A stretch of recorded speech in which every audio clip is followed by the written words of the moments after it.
This is the Phoenix, Arizona weather discussion for Friday, June the 30th. I'm Michael Groff. Dry conditions and slightly above normal temperatures will continue for the most part through the 4th of July. But then by the latter half of next week, we start to see the evolution of our monsoon pattern setting up across the southwest.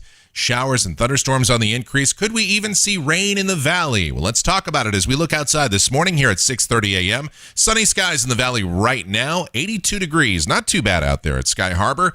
Dew points at 34, humidity 17%. Wind from the east at 10 miles per hour. The barometer is rising. Temperatures out there this morning, 69, the cool spot at Fort McDowell. But here in the metro area, upper 70s to mid 80s. And across the southwest, clear skies and the satellite. Watch warning map shows an air quality alert here for parts of Maricopa County and heat advisories. Southeast New Mexico, West Texas, a severe thunderstorm watch in parts of eastern Oklahoma, northwest Arkansas, and flash flood watches in parts of upstate New York, northern Vermont, New Hampshire, and sections of Maine. On the convective outlook, a slight risk of severe storms from Oklahoma City to Little Rock, up toward Indianapolis, Detroit, Cleveland, Buffalo, and Syracuse, New York. And as far as our weather, let's delve into the details as we take a look at the models. This is the GFS. It's the 06Z run, valid at 5 o'clock Mountain Standard Time today. This is the view across North America at 500 millibars, about 18,000 feet up. High pressure will be the dominant weather features. Some minor Pacific weather systems will pass to the north of Arizona through the weekend. But here in the valley, sunny skies, another dry day. Highs, we'll call it 105 to 108. A few afternoon breezes. Tonight, clear. Lows in the mid-70s to mid-80s. Tomorrow, a little bit warmer. Highs 108 to 111. The sky remaining sunny. On Sunday, a trough passes north of the state and could start to see a little bit of moisture advected to the north. But that'll remain well to our south and east. So places like Douglas, Sierra Vista, maybe down towards Safford, an isolated late afternoon shower or thunderstorm possible there. Here in the valley, again, a sunny day. A little bit cooler on Sunday. Highs back down toward 105 to 108. Monday, 107 to 110 for the high with sunny skies continuing. Maybe an isolated storm on the border of eastern Arizona. And then this is the 4th of July, and it looks like a pretty seasonal type of day. Highs 107 to 110, the sky's sunny. And if you're heading out to a fireworks display, maybe you're going to have a mid-evening barbecue, some of the festivities associated with the 4th. Well, once you get toward 9 p.m. that night, should see temperatures back below the 100-degree mark as the air mass will be relatively dry. Now, as we head to Wednesday, things start to get a little bit interesting. This run of the GFS is becoming pretty aggressive with moisture as high pressure continues to build northward toward the central Rockies, and the flow aloft begins to turn more dramatically toward the south and southeast.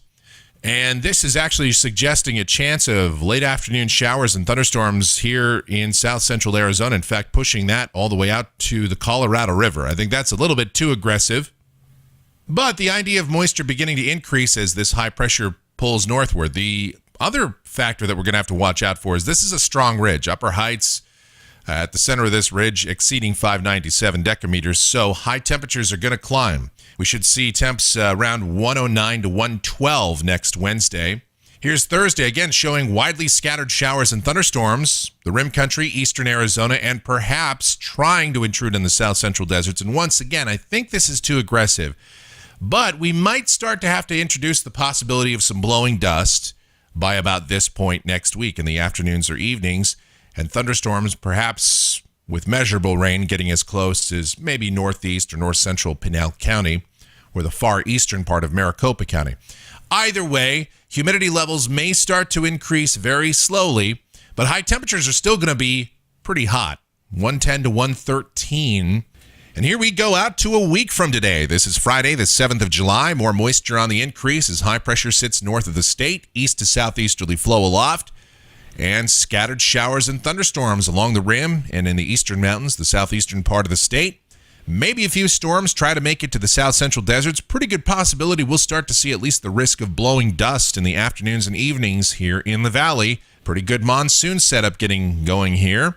High temperatures, if the humidity starts to increase, would back off to about 105 to 110. Here's Saturday. This is the 8th of July, and again, same setup. Scattered showers and thunderstorms in the mountains. Isolated showers and storms here in the deserts in the afternoons and evenings. And then here's the end of the forecast period. This is Sunday, the 9th of July. And this run of the GFS suggests a pretty good amount of moisture coming in at this point. Scattered showers and thunderstorms almost statewide in the afternoons and evenings with increased humidity. And any one of those storms, of course, could be capable of producing some strong, damaging winds, heavy rain. You know the deal. Pretty good monsoon setup going, as all of the global models indicate that the monsoon setup will be here by the end of next week and into that weekend. Looking at temperatures through the period off the European ensemble, next week we could see highs a little bit warmer than what's shown there, at least before the moisture arrives, but by the latter half of next week and into the following weekend, temperatures during the day trend down, temperatures at night trend up as the humidity levels rise. And that's going to do it for the Phoenix, Arizona weather discussion for today. Looks like we'll be back to a 7-day schedule starting next week. So our next video is here Monday morning, and then every single day thereafter for who knows how long. If you like our videos, be sure to subscribe to us. That way, every time we post a brand new video, you'll get the notifications. Otherwise, stay hydrated, stay cool, be safe, and have a great weekend, everybody.